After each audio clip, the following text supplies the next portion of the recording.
মাটির নিচে আমার নিয়ে যে নখ তোলে না, এই নখ তুলে নেয় যে সমস্ত জিনিস যেগুলো দেখাচ্ছিল যে এইগুলো দিয়ে আমরা নখ তুলি, আপনারা তুলব। কি যে অসহায় ছিলাম ওই রিমান্ডের ওই 10 দিন, আল্লাহ জানে আর আমি জানি। কারণ দুনিয়া আছে কিনা আমি তো জানি না, কোথায় আছে আমি নিজেও জানি না। যোগাযোগ বিচ্ছিন্ন করে দিয়ে 3টা বছর জেলখানে আমার আলাদা ভাবে রাখতো। আমার আর মাওলানা মামুনুল হক রাখতো একেবারে ফাঁসির কন্ডেম সেলের ভেতর, 24 ঘন্টা তালা মারা, কেউ কথা বলতে পারে। আমার মতো হাজার লক্ষ মানুষের এই দীর্ঘশ্বাস যেটা এখন ফেললাম, এটা একটা দীর্ঘশ্বাস না? এই শ্বাসগুলো আল্লাহর দরবারে কবুল হয়ে গেছে। একেবারে মানে অপরাধ যখন পরিপূর্ণ হয়ে গেছে তখন আল্লাহ ধরেছে একবারে আর ছাড়ে না।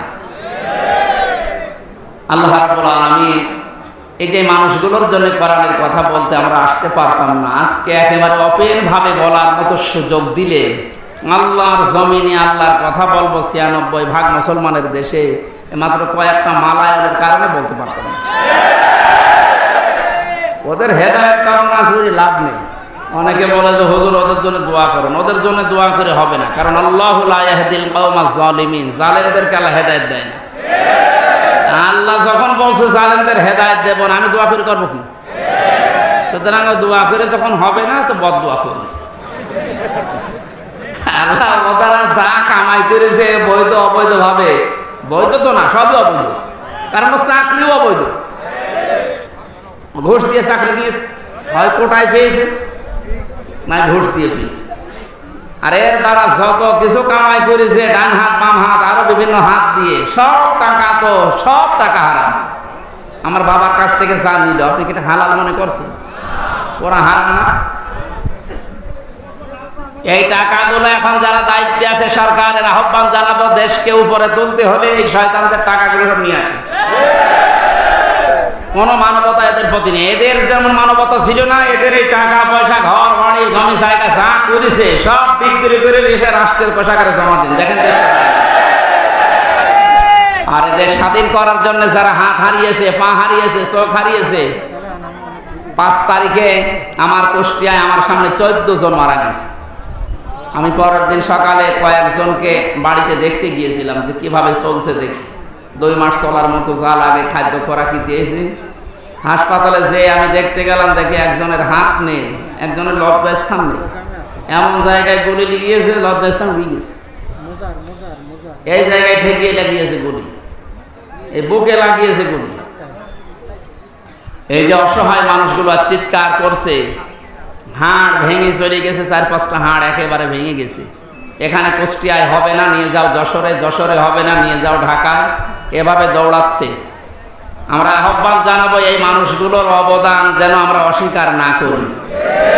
এই শয়তানদের টাকা পয়সাগুলো এখন সিজ করে এদের পরিবারকে দেওয়া দরকার। তাহলে অন্তত কিছু হলো মানবতা দেখানো হবে যে আল্লাহ আমাদেরকে কোরআন কারিমের এই অনুষ্ঠানে এনে এখন ওপেন ভাবে কথা বলার সুযোগ দিয়ে দিলে কিতাব থেকে। কি থেকে বলেন তো? আল্লাহ বলেন আপনি তাবলীগ করবেন কোরআনে, অথচ বিশ্বের দিকে আজ তাকান, কোরআনের তাবলীগ করতে গেলে সমস্যা ছিল, আর বাংলাদেশে তো আরো বেশি ছিল।